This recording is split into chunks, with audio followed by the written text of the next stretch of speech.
하나님 말씀을 성경을 들고 먼저 고백을 하고 주님의 음성을 들었으면 좋겠습니다. 성경을 다 들어보시고 말씀만 있다면 우리 두 손으로 한번 들어볼까요? 말씀을 경외하는 마음 같이 한번 읽어보겠습니다. 외워보겠습니다. 시작. 우리는 이 성경이 하나님의 말씀인 줄 믿습니다. 우리는 말씀을 통해 구원과 복을 받는 줄 믿습니다. 아멘. 하나님의 은혜의 복이 오늘도 임할 줄 믿습니다. 벌써 우리가 3주째 1월달을 보내고 있습니다. 여러분 시간이 참 빠르다고 느끼시죠? 세월이 참 빨리 흘러갑니다. 우리가 지난주에는 노아에 대해서 말씀을 들었습니다. 노아는 어떤 사람이었습니까? 방주로 들어가서 가족과 이 땅에 있는 모든 생물을 살렸던 사람이 노아였습니다. 우리가 노아에서 하나님의 음성은 뭐냐면 진짜 생명, 하나님이 주신 생명만이 살 수 있다는 거예요. 그 노아라는 말은 수동적인 생명, 신실한 생명 이런 뜻이다라고 말씀했습니다. 그러면 우리에게 하나님의 생명이 있다면 우리는 다 같이 노아의 삶을 살아가야 될 줄로 믿습니다. 아멘이십니까? 그러면 노아의 삶은 구체적으로 어떻게 사는 거냐? 그것을 보여주는 사람이 바로 아브라함이에요. 한번 따라해볼까요? 아브라함. 오늘 아브라함에 대해서 음성을 듣기를 원합니다. 여러분 아브라함 많이 들으셨죠? 아브라함 어떤 사람이었습니까? 믿음의 조상이고 갈대아 우르에서 떠나 가나안 땅에 들어갔던, 그리고 이삭과 야곱을 낳아서 이스라엘의 조상이 되었던 사람, 그게 바로 아브라함이었습니다. 우리는 아브라함을 잘 안다고 하지만 실제로 아브라함을 얼만큼 잘 아는지는 여러분의 믿음의 분량에 달려 있습니다. 내가 아브라함을 잘 안다면 여러분은 아브라함처럼 살아가실 수 있어요. 아브라함을 잘 모른다면 오늘 말씀을 통하여서 아브라함의 믿음을 달라고, 아브라함 같은 삶을 살아갈 수 있는 은혜를 달라고 하나님께 구하고 부르짖는 저와 여러분 되기를 주 이름으로 축복합니다. 오늘 말씀은 다시 말씀을 따라가라, 이러한 제목으로 주님의 음성을 들었으면 좋겠습니다. 우리 제목을 같이 한번 따라해볼까요? 다시 말씀을 따라가라. 다시 말씀을 따라가라. 우리가 아브라함 하면 가장 위대한 믿음의 조상으로 알고 있습니다. 그가 그렇게 믿음의 조상이 됐던 기원은 어디 있을까요? 이유는 어디 있을까요? 바로 하나님의 말씀을 따라갔다는 데 있다는 거예요. 여러분 올 한 해는 정말 하나님 말씀을 따라가는, 그래서 예수님을 닮아가는 하나님의 사람이 되기를 축복합니다. 말씀을 따라간다는 말, 그게 오늘 우리가 듣고 싶은 하나님의 음성입니다. 우리가 이번 주에는 레카라는 단어로 시작하는 한 주간을 살 거예요. 오늘 본문의 말씀 1절에 나오는 말인데 아브라함이 가라, 하나님이 명령을 하십니다. 근데 우리 성경 본문에는 아브라함이 가라라고 말씀이 되었지만 원래 성경 말씀을 들어보면 레카라는 단어로 해줬어요. 저걸 정확하게 번역하면요, 레크라는 말은 너에게라는 말이고요, 가라라는 말이고요, 레카라는 말은 너에게라는 말이에요. 그래서 너에게 가라 이런 뜻입니다. 그럼 생각해 보세요. 내가 지금 여기 있는데 너에게 가라는 말은 또 너가 있다는 말이에요? 아니면 의미적인 말입니까? 성경은 그래서 사람은 두 종류가 있다는 거예요. 하나는 겉사람으로 사는, 육신을 가지고 사는 사람이 있고요. 또 하나는 그 안에 영을 의지하고 영을 소망하며 영의 삶을 살아가는 속사람이 있다는 거예요. 그래서 너에게로 가라 이 말은 네가 지금까지 겉사람의 인생을 살아왔다면, 육신으로 이 땅에 있는 것을 소망으로 살아왔다면 이제는 속사람에게로 가야 된다. 그게 바로 하나님의 말씀입니다. 그래서 레카라는 말은 속사람에게로 가라. 정확하게 번역하면 이런 뜻입니다. 우리 같이 한번 따라해볼까요? 속사람에게로 가라. 그게 바로 말씀을 따라간다는 겁니다. 하나님의 말씀을 따라간다는 것은 결국 하나님의 생명을 가졌기 때문에 따라갈 수가 있는 거예요. 여러분 우리 안에는요, 하나님의 아들 예수 그리스도가 우리의 주인 되심을 믿습니다. 그게 하나님의 생명을 가진 자의 가장 중요한 특징이에요. 네가 생명을 가졌느냐, 영생을 얻었느냐 증명해봐, 보여줘봐. 그러면 여러분 안에 누가 계시다고 말씀하셔야 됩니까? 하나님의 아들 예수님이 계십니다. 그분이 나의 주인이십니다. 이렇게 고백할 수 했으면 그 사람은 생명을 가진 사람이라는 거예요. 생명을 가졌기 때문에 우리가 하나님의 말씀을 따라갈 수 있는 거예요.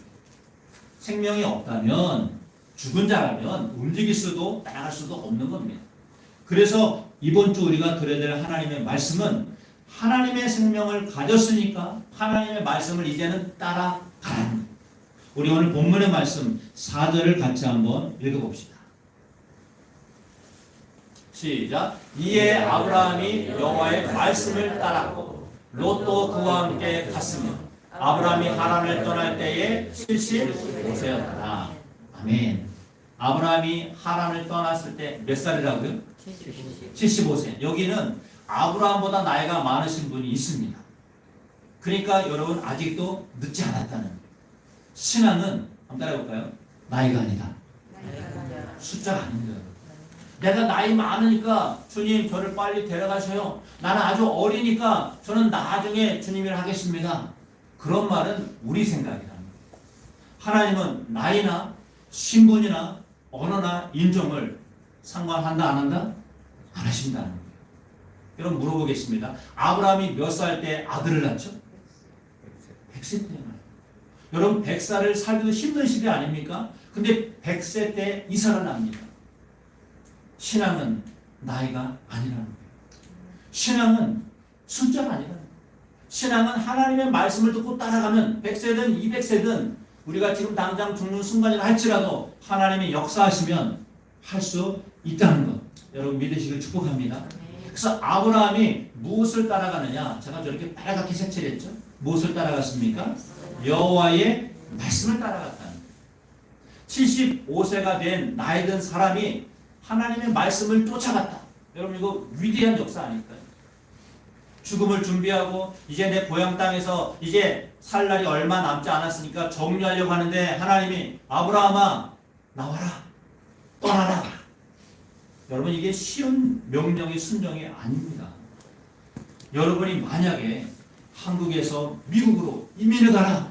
언제요? 지금 당장. 순종하기 쉽습니까? 어렵습니까?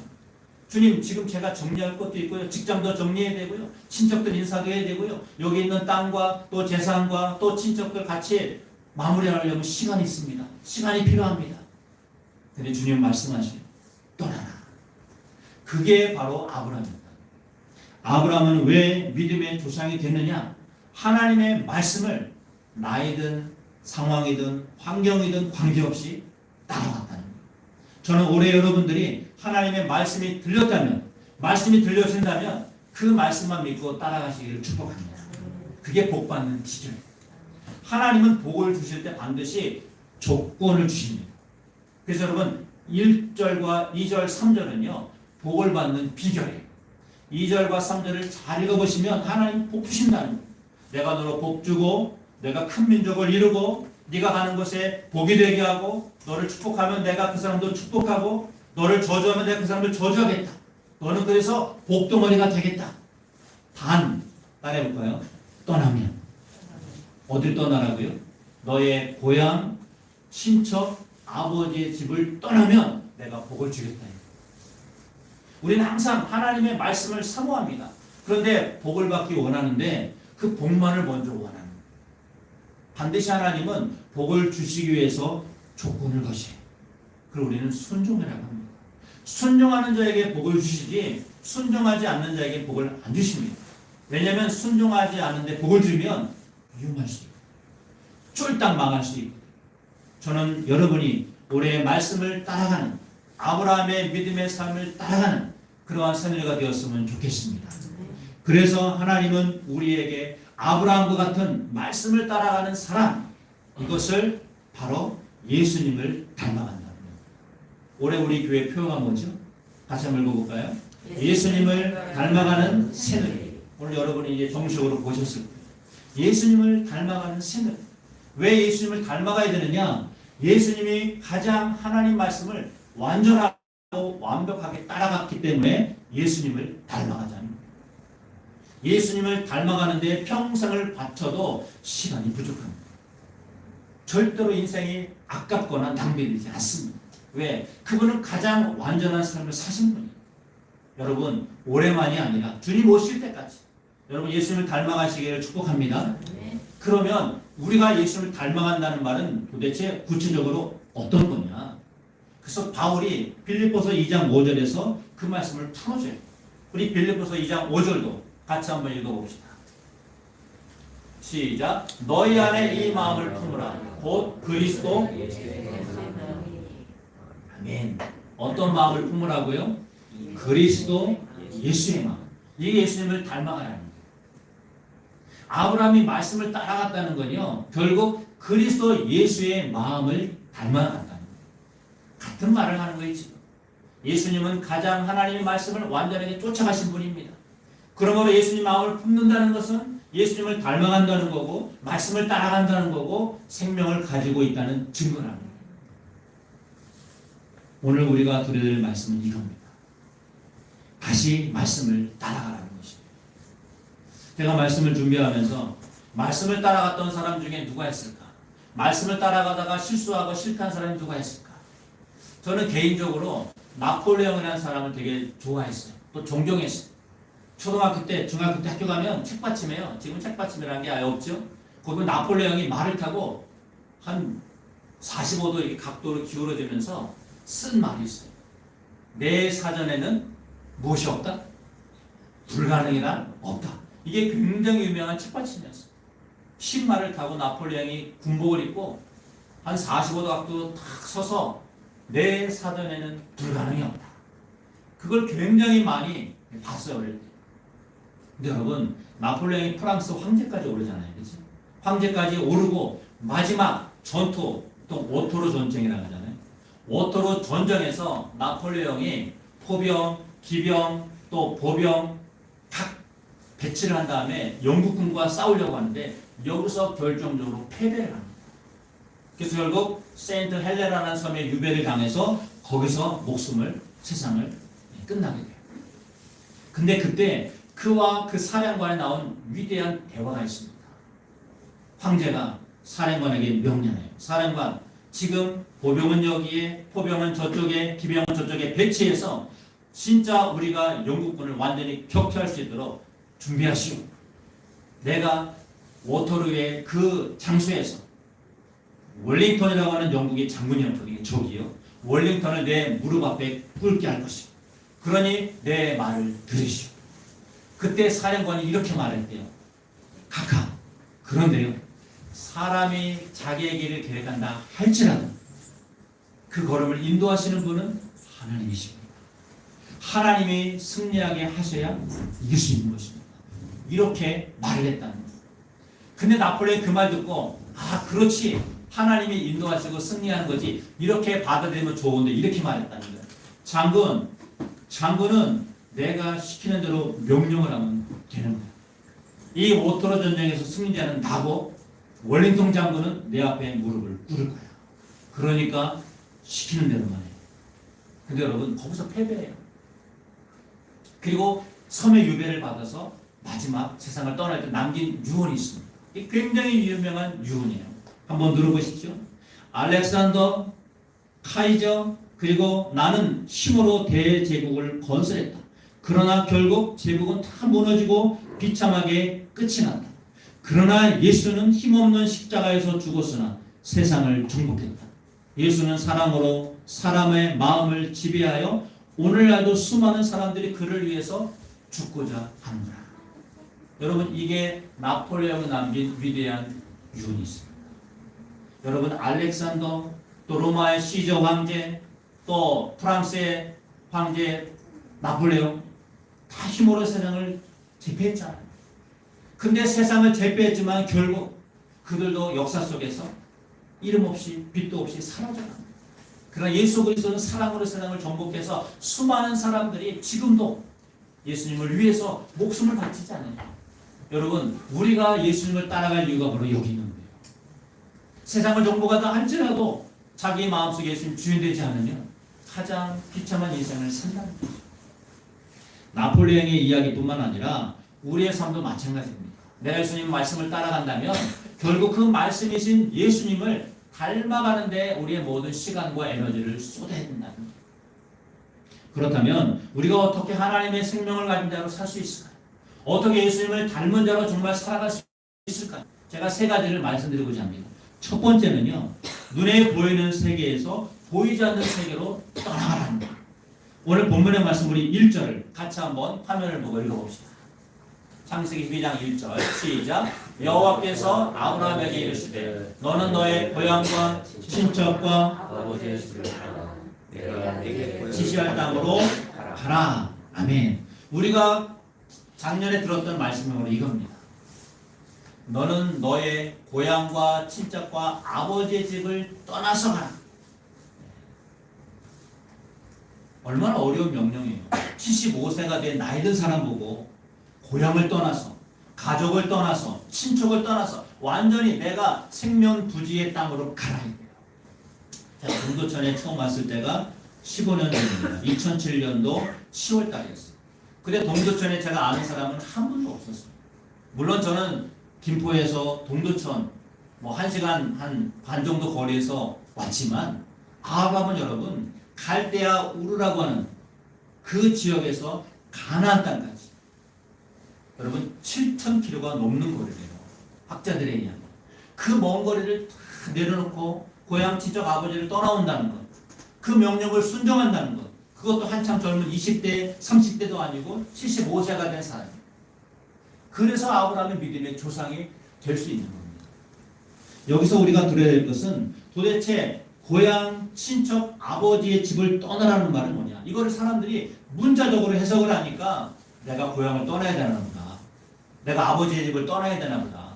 내가 이 교회를 떠나야 되나 보다. 직장을 옮겼으니까, 이사 갔으니까. 여러분 그렇지 않습니다.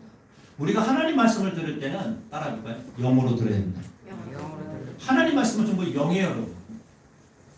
이거를 문자로 들으니까 자꾸 문자로만 따라가려고 합니다. 여기서 고향이라는 말은 너의 욕망으로부터 떠나야 된다는 거예요. 너의 욕망, 너의 갈망. 사람들이 가장 큰 욕망이 뭘까요? 대부분 사람들이 여기 주원이도 있고 또 나이 드신 우리 권사님도 있고 모든 사람들은 다른 사람들에게 무엇을 받고 싶은 인정을 받고 싶고 사랑을 받고 싶은 욕망, 인정력이 있습니까? 없습니까? 이건 다 가지고 있는 거예요. 각해하는 아이도요, 엄마의 사랑이 없으면 막 울잖아요. 죽음을 앞두고 있는 사람도 자기 혼자 쓸쓸히 죽어가면 얼마나 외로울까요? 인정 욕구, 너 나 무시했어? 못 견디는 거예요, 사람은. 사랑하는 배우자를 할지라도 자식을 할지라도 무시하거나 무시당하면 참을 수 있다 없다? 못 참는다니까요. 그것을 떠나는 거예요. 이제는 이것을 좀 끊어야 되지 않겠니? 언제까지 너 무시당했다고, 너 무시했다고. 근데 여러분 사람은요, 내가 다른 사람에게 무시당했다고 하지만 사실은 내가 다른 사람에게 무시한 것은 생각 안 하는 거예요. 나 상처받았다고 그것만 생각하는 거예요. 제가 나에게 뭐라고 했다고. 여러분 여기서 떠나시길 축복합니다. 고향이라는 말은 바로 그런 뜻입니다. 친척이라는 말은요, 여러분이 살아왔던 가족 공동체에서 배우고 익혔던 것, 이거를 몸에 밴 습관이라고. 몸에 밴 습관. 우리 속담에 그런 속담이 있죠. 3살 버릇 몇 살까지 간다? 8까지 간다. 여러분이 3살 때 몸에 밴 습관들이 그게 평생 간다는 거예요. 실제로 그렇지 않습니까? 내가 감정적으로 어릴 때 누구로부터 상처를 받으면 부모든 친구든 아픔을 있으면 그거 가지고 평생 살아가는 사람들이 대부분이라는 거예요. 나 상처받았어. 나 누가 무시했어. 나 건드리지 마. 여러분 이게 바로 친척이라는 거예요.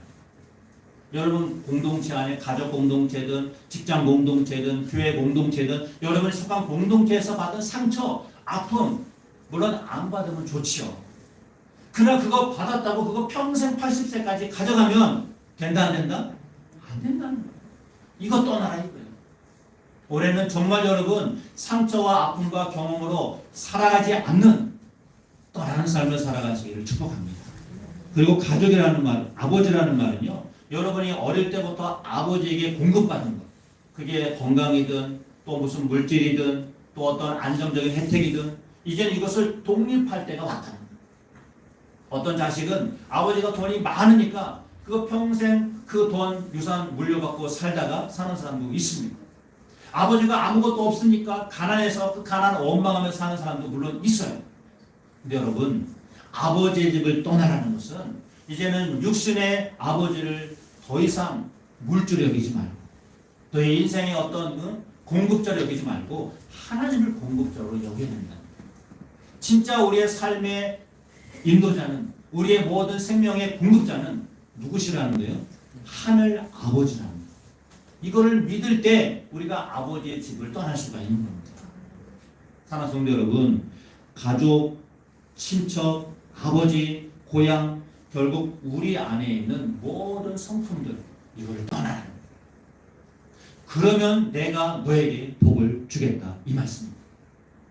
하나님이 말씀하시는 내가 내게 지시할 땅은 결국 세상이 아니라 보이지 않는 하나님의 나라를 말하는 거예요. 하나님의 나라는 볼 수 있습니까? 여기 있습니까? 저기 있습니까? 어디 있습니까? 볼 수 없다고 말씀했어요. 그러나 있습니까? 없습니까? 있습니다. 저는 원래 이과 출신이에요. 그래서 지구과학, 또 생물, 물리 이런 걸 배웠어요. 근데 공부를 못 해가지고 굉장히 제가 고전을 했습니다. 근데 제가 지금도 기억나는 게 뭐냐면 물질의 가장 최소 단위는 원자다. 이게 기억이 나요. 모든 물질을 쪼개고 들어가면 마지막 쪼갤 수 없는 걸 원자라고 배웠어요. 근데 지금은 기술이 발달해가지고 원자를 쪼갤 수가 있다고 하더라고요. 원자를 쪼개면 전자라는 게 나옵니다. 전자. 들어보셨나요? 이 전자는요, 엄청나게 불규칙해서 어디에서 어디로 갈지 알 수가 없다는 거예요. 이거를 좀 어려운 말로 불확정성의 원리라고 하더라고요. 불확정성의 원리. 근데 모든 우주나 세상은, 사람의 구조는 불확정성의 원리로 만들어져 있다는 거예요. 이걸 과학자들이 밝혀낸 거예요. 그래서 여러분, 우리가 산다는 것은 결국 뭐냐? 눈에 보이는 것, 뭐 돈이든 아파트든 차든 뭐 직장이든 건물이든, 지난주에 어디서 건물 무너졌죠? 이런 것들은 다 이미 정해져 있다는 거예요. 무슨 말이냐면 우리가 바꿀 수 있는 것은 이 세상에 하나도 없다는 거예요. 내가 원망하고 불평해도 내일 해가 뜬다 안 뜬다? 떠요. 자동차가 운행한다 안 한다? 해요. 사람들이 직장 다닌다 안 다닌다? 다닌다니까요. 나랑 상관없이. 이미 밖에 있는 건 다 정해진 거예요. 근데 뭘 내가 바꿀 수 있느냐? 보이지 않는 세계는 바꿀 수 있다는 거예요. 어떤 세계? 내 속에 있는 속사람은 바꿀 수 있다는 거예요. 내가 어떤 마음을 먹느냐에 따라서 내가 살아갈 수도 있고 포기할 수도 있는 거예요. 내가 열심히 일할 수도 있고 게으를 수도 있는 거예요. 내가 사랑할 수도 있고 미워할 수도 있는 거예요. 내가 무엇을 먹기만 하면, 마음만 먹기만 하면.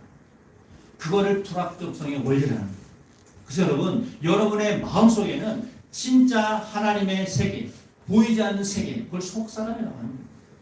우리는 이것을 다 잃어버리고 이걸 다 모르고 겉사람만 가지고 보이는 세계만 가지고 살려고 하니까 안 되니까, 내 뜻대로 안 되니까 원망하고 불평하고, 부모가 재산 안 물려주면 원망하고, 부모가 나라고 뭐라고 하면 짜증내고, 우리는 그렇게 살아간다는 거예요. 여러분, 이곳에서부터 떠나시길 축복합니다. 진짜 세계는요, 보이는 이 세계가 아니라 보이지 않는 하나님 나라가 진짜 세계라는 거예요. 아브라함에게 이걸 보여준 거예요. 너 지금까지 너의 고향 친척 아버지 집에서 뭐 하다 왔니? 원래 아브라함의 직업이 뭐죠? 아버지 데라의 직업이 뭐예요? 우상 만드는 우상쟁입니다. 돌이나 나무 조각해가지고 그거 파는 사람들이에요. 여러분, 관광지 이집트나 저런 아시아 가면요, 동물이나 황소 이런 걸 조각해서 파는 상인들이 많이 있습니다. 근데 그 중에서 신상을 파는 사람들이 있어요. 신상, 불교상이라든지 또 무슨 이렇게 배명상이라든지 이런 것들을 만드는 사람이 바로 아브라함과 그의 아버지였습니다. 근데 거기서 떠나온 거예요. 더 이상 네가 물질로 사는 세상에서 거기서 불평 원망하지 말고 하나님이 보여주는 새로운 나라, 보이지 않는 세계를 향해서 가는 겁니다. 우리가 가는 곳은 어디입니까? 하나님의 나라인 줄 믿습니다. 거기를 향해서 가라. 그걸 아브라함이 부르신 거예요. 우리가 왜 하나님의 생명을 가지고 살아야 되느냐? 하나님의 나라가 있기 때문에 생명을 주신 줄 믿습니다. 이 생명이 어디에서 비로소 안정을 누릴 수 있느냐, 안식을 누릴 수 있느냐? 이 땅이 아니에요. 여기는 잠깐 지나가는 곳이에요. 진짜 생명의 종착역은, 완성한 되는 곳은 하나님의 나라라는 거예요. 주님 거기를 지시할 땅이라고 말씀합니다. 여러분 그 땅에 가시기를 주의 이름으로 축복합니다. 두 번째는요. 하나님의 생명으로 산다는 것. 예수님을 닮아간다는 것은 소유의 삶에서 존재의 삶으로 간다는 것. 한번 따라해볼까요? 소유의 삶에서 존재의 삶으로 가라. 소유는 뭐고 존재는 뭐예요? 소유는 내가 가지고 있는 걸 소유라고 합니다. 돈이냐, 건강이냐, 시간이냐, 내 지식이냐 이거 전부 소유라고 말합니다. 존재는 뭐냐? 내가 가지고 있지 않은 걸 말합니다. 내가 얻을 수 없는 것을 말합니다. 내가 공부를 열심히 해도 내가 지식을 많이 가져도 얻을 수 없는 게 있어요. 그게 뭡니까? 그게 바로 하나님의 생명이다. 여러분 하나님의 생명은 선물로 주신 거지 내가 노력해서 내가 착해서 내가 열심히 공부해서 얻은 게 아닙니다. 하나님은 당신의 생명을 당신의 아들 예수 그리스도에게 이 땅에 보내셔서 그를 믿는 자마다 선물로 주신 줄 믿습니다. 그러니까 내가 얻을 수 있는 게 아니에요. 선물로 받는 거예요. 소유의 삶은 뭐냐? 내가 열심히 노력하면 얻을 수 있는 거예요. 집도 살 수 있고 건강도 유지할 수 있고 대학도 들어갈 수 있고 사랑하는 사람과 결혼할 수도 있고 여러분 이건 소유입니다. 근데 이제 여기서 떠나야 됩니다. 그래서 아브라함이 결정을 내린 게 뭐냐? 우리 오늘 13장 14절 같이 한번 읽어봅시다. 시작. 롯이 아브라함을 떠난 후에 여호와께서 아브라함에게 이르시되 너는 눈을 들어 너 있는 곳에서 북쪽과 남쪽 그리고 아멘. 우리가 12장에서는요 아브라함과 롯이 같이 와요. 근데 13장에 가보면 롯이 떠나가요. 왜 떠나간 줄 아세요? 롯의 가족과 아브라함의 가족이 많이 재산을 얻으니까 서로 목자끼리 싸운다. 땅은 조그만데 서로 네 거 내 거 하면서 싸우니까 아브라함이 롯을 불러서 결정을 냅니다. 조카야, 네가 원하는 대로 가라. 그럼 나는 네 반대편으로 가겠다. 롯이 어디로 가죠? 소돔이라는 곳으로 가요. 왜? 거기는 보기에 좋거든요. 물도 풍성하고 여호와의 동산 같기도 하고 하나님의 축복의 땅에 여기고 롯이 요단 동쪽 소돔으로 이사를 합니다. 그리고 나서 아브라함에게 주신 말씀이 저 14절입니다. 롯이 아브라함을 떠난 후에 따라볼까요? 떠난 후에 아브라함 마음은 외로울까요? 안 외로울까요? 외롭죠. 유일하게 남은 혈육이 떠나간 거예요. 조카가 떠나간 거 얼마나 외롭겠어요. 그때 하나님이 아브라함에 나타나신 거예요. 뭐라고 말씀하십니까? 너 눈을 들어서 북쪽, 남쪽, 동쪽, 서쪽을 바라봐라. 유대인들은 저렇게 한다고 하더라고요. 북쪽, 남쪽, 동쪽, 서쪽. 우리는 어떻게 말하죠? 동서남북. 우리하고 좀 달라요. 표현할 때. 북쪽, 남쪽, 동쪽, 서쪽을 바라봐라. 그럼 이 땅은 내가 너에게 주겠다. 아브라함이 비록 자신이 하나님을 믿지만 조카 롯이 떠나갔을 때 얼마나 마음이 외롭고 허전하겠습니까? 아들도 없었잖아요. 아브라함은. 여러분 아브라함이 저것을 떠나보낸 이유가 있습니다. 하나님이 떠나가라고 한 이유가 있습니다. 그 이유가 뭡니까? 롯은 뭘 상징하냐면 소유를 상징하는 사람. 롯은 눈에 보이는 것을 봐야지 손에 있는 것을 얻어야지만 생활할 수 있는 사람입니다. 그래서 소돔으로 간 거예요. 아브라함은 소유가 많든 적든 땅이 있든 없든 누구를 바라보고 왔다고요? 여호와의 말씀을 따라온 사람입니다. 소유의 사람이 아니에요. 하나님의 말씀을 따라가는 사람을 존재의 삶이라고 합니다. 여러분은 소유의 삶에 머무르고 싶나요? 존재의 삶에 머무르고 싶나요? 물론 사람이 아무것도 갖고 살 수 없는 건 아니에요. 물질도 건강도 집도 다 필요합니다. 그런데 문제는 목적을 어디에 두느냐 이거예요. 나는 소유의 목적을 두겠습니다. 그럼 롯처럼 살아가는 거예요. 눈에 보이는 것만 따라가는 거예요. 나는 아브라함처럼 소유가 비록 적든 없든 있든 하나님의 말씀을 따라가겠습니다. 그럼 아브라함의 삶을 살아갑니다. 하나님은 어떤 사람이 되길 원하실까요? 롯입니까? 아브라함입니까? 아브라함. 말씀을 따라가요. 왜? 그게 진짜 축복이고 영생을 얻는 비결이거든요. 그래서 하나님이 아브라함이 허전한 마음에 들었을 때 바로 나타난 거예요. 롯이 아브라함을 떠난 후에 다시 확정을 준 거예요. 아브라함아, 네가 보는 세상은 눈에 보이는 세상이 아니라 하나님의 영원한 나라다. 이걸 너에게 주겠다. 보이는 세계가 아니라 보이지 않는 영원한 하나님의 나라에 이거를 너에게 주겠다. 그러니까 허전하지 마. 걱정하지 마. 하나님이 오늘도 우리에게 그렇게 나타나서 말씀하실 줄 믿습니다. 그래서 그 유명한 말씀이 있죠. 요한일서 5장 12절. 같이 한번 읽어볼까요?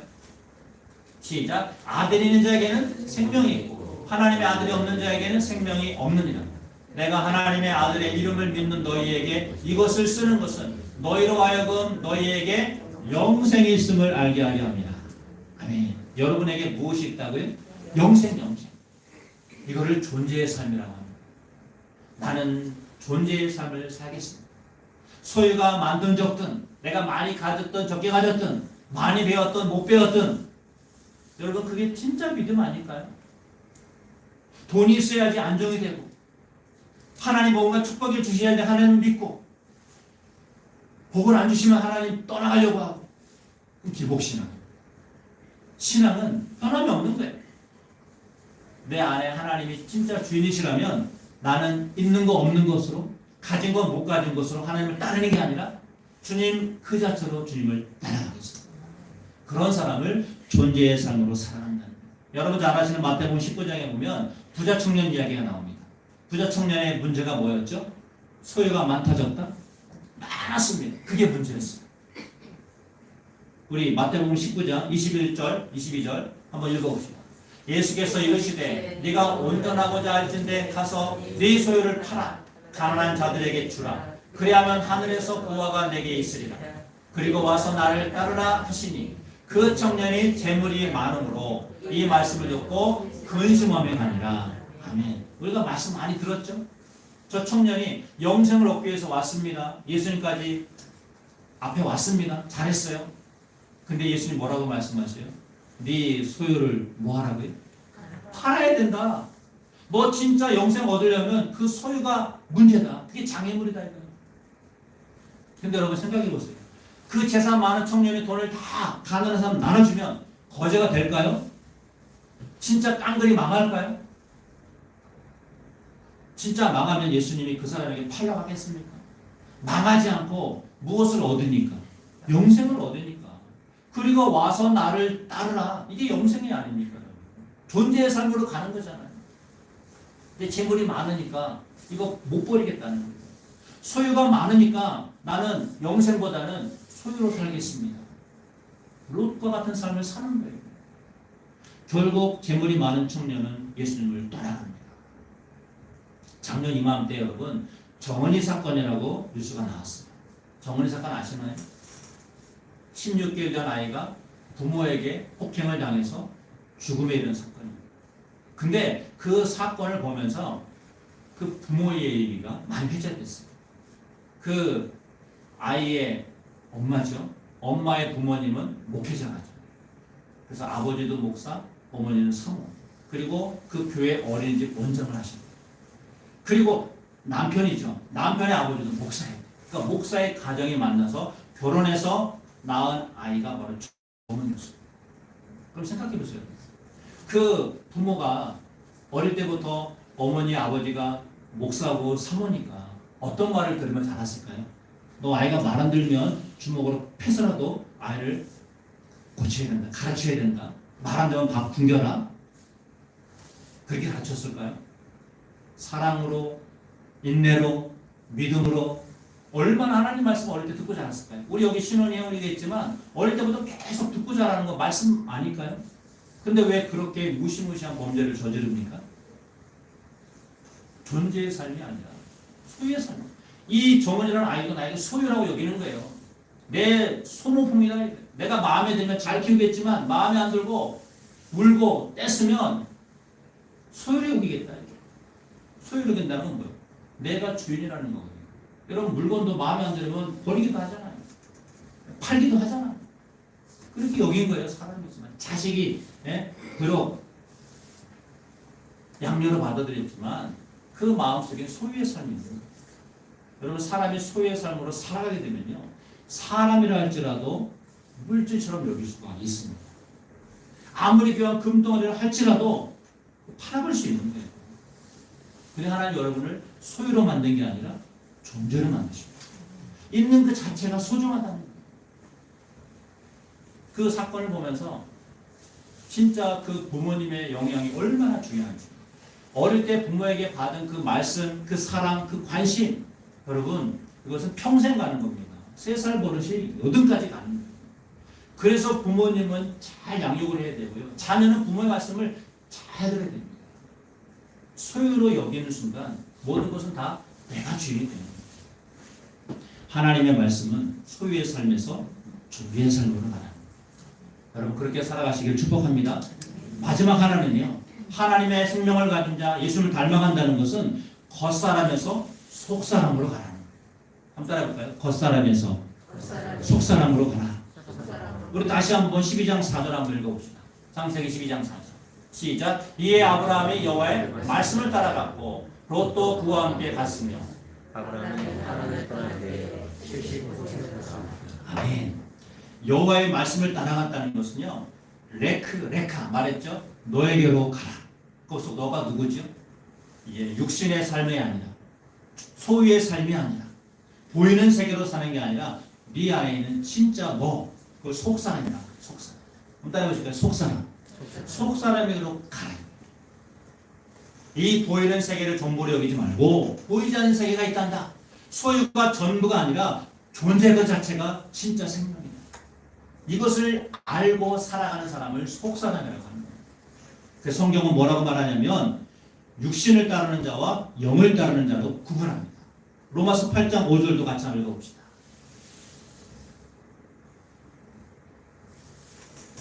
로마서 8장 5절.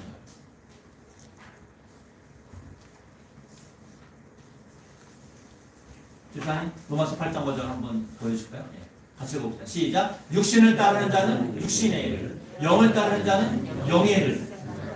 육신을 따르는 자는 뭐예요? 겉사람. 그냥 보이는 세계를 전부로, 소유만 진짜로 아는 거예요. 영을 따르는 사람은 보이지 않는 세계, 하나님 나라, 소유가 아니라 존재의 삶. 진짜 내 안의 세계가, 내 안의 자아가 진짜 하나님의 사람으로 거듭난 사람을 속사람이라고 합니다. 그런 사람은 영의 일을 생각해요. 아브라함처럼 사는 사람은 항상 하나님 말씀을 의지하고 영의 원하는 삶을 살아가자고, 기도의 삶, 믿음의 삶, 하나님을 소망하는 삶, 이게 바로 여러분 영을 따라간다는 거예요. 우리 안에 속사람은 영을 하나님이 만드셔서 그 영을 회복시키고 살리셔서 진짜 인생을 살아가라. 여러분 올해 여러분들의 삶의 모든 포커스를 이제는 겉사람에게 두지 마시고, 소유나 보이는 세계가 전부라고 여기지 마시고 보이지 않는 하나님 나라를 향해서 존재의 삶을 살아가는 진짜 속사람의 인생이 되시기를 축복합니다. 골로새서 2장 11절, 하나님께서 우리의 육신의 할례를 육의 몸을 벗는 것이라고 표현합니다. 그리고 고린도후서 4장 16절에 가보시면 우리를 겉사람과 속사람으로 해석해 주시고, 우리 고린도후서 4장 16절도 같이 한번 읽어봅시다. 시작. 그러므로 우리가 낙심하지 아니하노니 우리의 겉사람은 낡아지나 우리의 속사람은 날로 새로워지는 것. 겉사람은 뭐고 속사람은 뭡니까? 겉사람은 보이는 세계를 전부로 여기는 것, 소유의 삶을 전부로 여기는 것. 내가 육신으로 사는 거, 몸으로 사는 것이 행복해야 진짜 인생이라고 생각하는 사람이 겉사람이에요.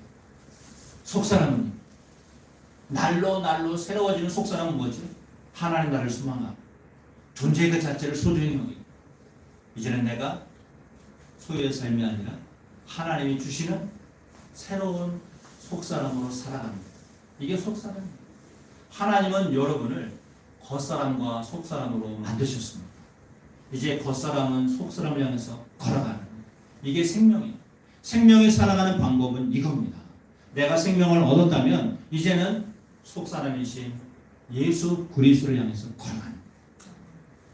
아까 우리가 찬양할 때 주만 바라볼지라 찬양했습니다. 이걸 만든 작곡가가 원래 목사님입니다. 이 목사님이 찬양을 하는데 어느 날 갑자기 목이 아파서 병원에 갔더니 성대 결절이 왔대요. 그래서 의사가 말합니다. 앞으로 노래를 부르시면 안 됩니다. 잘못하면 말을 못할 수도 있어요. 얼마나 충격이겠어요. 목사니까 말도 전해야 되죠. 또 찬양하니까 노래도 해야 되잖아요. 얼마나 슬프고 안타깝겠어요. 그래서 하나님께 막 부르짖었다는 주님, 내가 찬양도 못하고 말도 못하면 어떡합니까? 나를 좀 하나님 살려주십시오. 그때 작곡했던 것이 주만 바라볼지라 그 곡을 작곡했다는 그 가사 중에 이거 있죠. 너의 작은 신음에도 응답하시니 너는 어느 곳에 있든지 주만 바라볼지라. 이 가사를 쓰면서 자기의 삶의 모습을 그대로 담은 거잖아요. 자기가 노래 못하고 말씀 전하지 못하고 혹시 목소리 말을 잃을 수 있다는 그 의사의 말을 듣고 얼마나 많은 상처와 아픔이 있겠습니까? 너의 작은 신음에도 응답하시는 그 하나님을 바라보라. 이렇게 신앙 고백처럼 쓰고 노래를 했는데 이게 대박이 났다는 거예요. 여러분 이 곡이 여러분 20년 전 곡입니다. 저 청년 때 들었던 곡이에요. 다윗과 요나단의 황국명이라는 목사님입니다. 이 찬양이 발간되자마자 연속 복음성가 경연대회 4년 연속으로 대상을 받았대요. 이 곡 하나. 근데 또 놀라운 건 이 찬양이 이제 그때는 이제 카세트 테이프잖아요. 카세트 테이프가 발간되면 사람들이 많이 사 들었어요. 청주의 한 여고생이 자기가 시험에 대학에 낙심해가지고 떨어져가지고 나는 더 이상 살고 싶지 않아. 자살하러 가는 순간에 이 곡을 들었나 봐요. 너의 작은 신음에도 응답하시는 너의 하나님을 바라보라. 이걸 듣고 가던 길을 돌아서서 내가 다시 살아야 되겠구나. 크리스천. 그래서 목사님한테 전화해가지고 감사합니다. 제가 인생을 새롭게 다시 출발하게 됐습니다. 이런 감정도 듣고요. 이 찬양이 들려주는 것마다 지금 전 세계가 이 찬양을 다 불러요. 사실 한국 사람 나가서 또 많이 듣잖아요.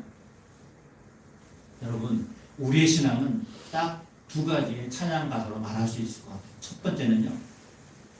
주님 말씀하시면 내가 나아갑니다. 그 찬양 있죠. 주님 말씀하시면 내가 따라가겠습니다.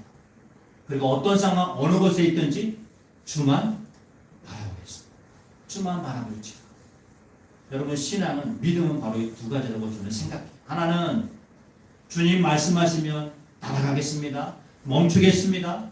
그리고 주만 바라보겠습니다. 올 한 해는 여러분 이 고백이 있기를 주의 이름으로 축복합니다. 어떤 걸 읽으니까 이런 말이 있더라고요. 사람을 얻으려면 한비자를 읽고 사람을 이기려면 손자병법을 읽고 사람을 이끌려면 논어를 읽어라. 그러나 사람을 구하려면 이거를 읽어라. 이게 뭘까요? 사람을 살리려면 성경. 아까 황국명 목사님이 주만 바라볼지나 찬양 하나 만들었는데 자살하려는 여고생 한 명 살렸다고 그랬잖아요. 찬양 가사가 다 말씀 아닙니다. 하나님의 말씀은 살리는 말씀인 줄 믿습니다. 여러분 내면의 소리 한번 들어보십시오. 올 한해 하나님 뭐라고 말씀하시는지 한번 우리 마음속으로 한번 들어보실래요? 너 그동안 너무 보이는 것 때문에 슬퍼하고 안타까워하고